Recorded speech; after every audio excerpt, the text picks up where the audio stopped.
So exercise number one, remember yourself. Now, what this means is remember yourself in everything you do. So like I said, you know, throughout our whole lives, we are always focusing on the outward, getting things done, doing laundry, doing this whole list of errands, going to work, blah, blah. All of our attention is always going outwards. And so the way to shift that momentum and bring it inwards is to remember yourself in everything you do. So from the time you wake up to the time you go to bed, always remember yourself. So when you wake up, remember yourself. It's like, I am laying here in bed. And then like you wake up and you start walking around your house. Remember yourself as you walk around the house. Like, I am walking down the hallway. I am walking down the stairs. Or however, everything you do, just remember yourself. And all day long, just constantly just bring that attention back to yourself, because you're going to forget yourself 1,000 times throughout the day, but 1,000 times you'll remember. And so just keep remembering yourself all day long. And so when you're eating, remember yourself. Remember that you're eating. Just remember that you're drinking water. Remember, even when you're paying bills, remember that I'm paying bills. Or just remember yourself in everything you do. This is actually one of the first things that I did 20 years ago when I discovered the spiritual enlightenment. Is just like, you have to remember yourself. And so no matter what your life is like whether you're having a really good time in your life or maybe your life is really bad, the whole point of becoming spiritual enlightenment or enlightened is so that you can change how your life is. You're no longer a victim of your circumstance. Now you can create things. So when you're present in your present moment and you can remember yourself in everything you do, then you can change things if things are not going your way. So if something were to happen and throughout your day and you get angry or something frustrates you, remember yourself, I'm getting frustrated. And so when you remember yourself, you are more able to change things. And so instead of getting caught up in your emotions, and let's just say you're driving and for some reason you get some road rage or whatever, you get angry at the traffic or whatever. And just if you remember yourself and you bring that energy inwards, that can help boost your enlightenment and make you even stronger of an enlightened person. So negative things are not always necessarily negative. They can actually be used to your advantage. And so and this happens because let's just say you're a very positive person. So I'm going to give you an example of how negativity actually can help you.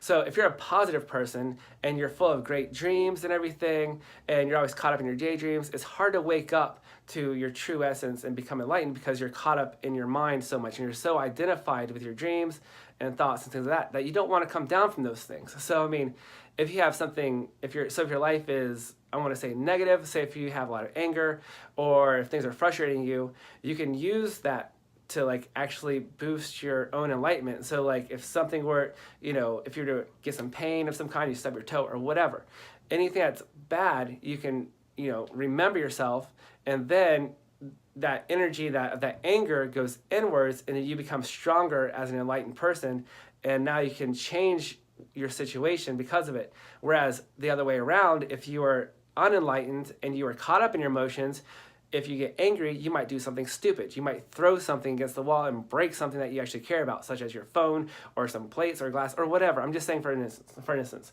So I mean, if you get caught up in your emotions, you're going to do something that you might regret later on. So I mean, if you're angry and you say something harmful to one of your loved ones or your friends and family, and then you come back an hour later, your emotions have calmed down, you're like, oh, I'm so sorry I said that, or whatever else. Had you been enlightened and you were able to change how you felt, or you had a little bit more understanding of why you felt or whatever, you can change that whole situation or not make it happen, in the first place. So that's the whole point of being enlightened, is that you can change things. And so if you are caught up in your mind, caught up in your emotions, an enlightened person can change things. And so, like I said, anger, depression, sadness are actually useful to becoming enlightened. So if you get caught up in your emotions and you actually your sadness and you actually, keep drawing out, or if you want to listen to sad songs, that's your own prerogative. You can do that if you want to. But, and some people actually like that kind of thing. But you can if you don't like your depressions, if you don't like your sadness and anger, become aware of yourself and remember yourself. And then once you become aware of yourself and you're centered in your being, now you can change your emotion because you and your emotions are separate. And so in the second part of this course, I'm actually going to give you some more exercise on how you can change your thoughts, change your emotions, and that's all part about self-mastery. But becoming enlightened is the first step, and that is to know that you're not your emotions. You know that you're your mind. So the same thing happens with your mind. If you have negative thoughts, remember yourself. I'm having negative thoughts. And so once you become more centered with yourself, you can change your thoughts because you are not your mind. And so, whereas the other way around, if you are unenlightened and you're identified with your thoughts and your thinking, same thing happens. You might do something stupid or whatever else. So that's how negativity can actually help you. Now, if you're a positive person, that's, just as good too, because you're eventually going to want to change your things for the positive. So if you're already positive, all you have to do is just still, if you're in a daydream, if you have a really nice dream and you're thinking about going on vacation or whatever else, just remember yourself. I'm the one having a daydream about my vacation to Mexico or whatever your fantasy might be. So just, even if you're having good thoughts or if you're even having happy emotions, just remember yourself, I'm feeling happy today. And those emotions and you are still going to be separate, but at least you can enjoy those things. So that's what spiritual enlightenment is like just being able to choose your own destiny and choose how you feel, choose what you think.